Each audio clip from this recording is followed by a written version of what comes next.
And the last one we'll cover before the break is credit and debt. And we'll start with just figuring out where you stand in relation to your credit in the first place. And the way that you can do that is you can download your free annual credit report. And oddly enough, the name of the site where you do this is annualcreditreport.com. Now, you have access to your credit report in a number of different scenarios in terms of when a lender is pulling your credit and things of that nature. However, we all get access, no matter what, to one full credit report pull every single year. Now, I would pair that with signing up for a credit monitoring service.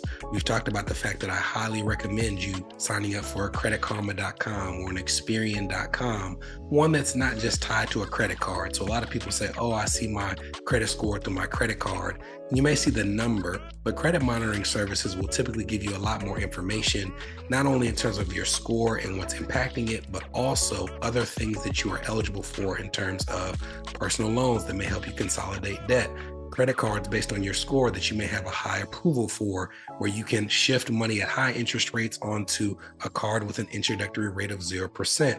This is information that you simply find more of with the credit monitoring service. Now, after you look through that report and determine what you need to do with your credit, we also need to figure out what to do with your consumer debt or debt in general.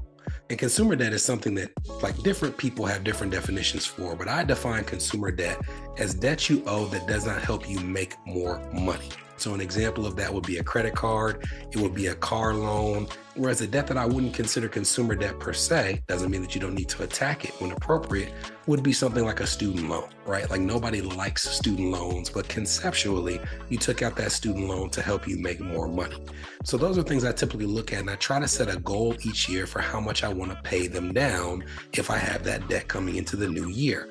An example is I came into the new year with credit card debt at 0% interest from some things that we had to do on our home last year. If you've heard past episodes, you know we've had some serious trouble with our roof in the past year or so.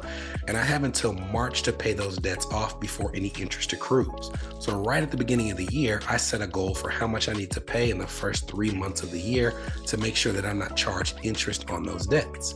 There may be also things like money you have on a home equity line of credit or your car loan that you're trying to pay off in a faster fashion. And setting that goal lets you chart a path for how much it will take on a monthly basis or a quarterly basis or a bonus basis, if that's what you're using to pay those funds, so that it's at the forefront of your mind when the money comes to pay down the debt.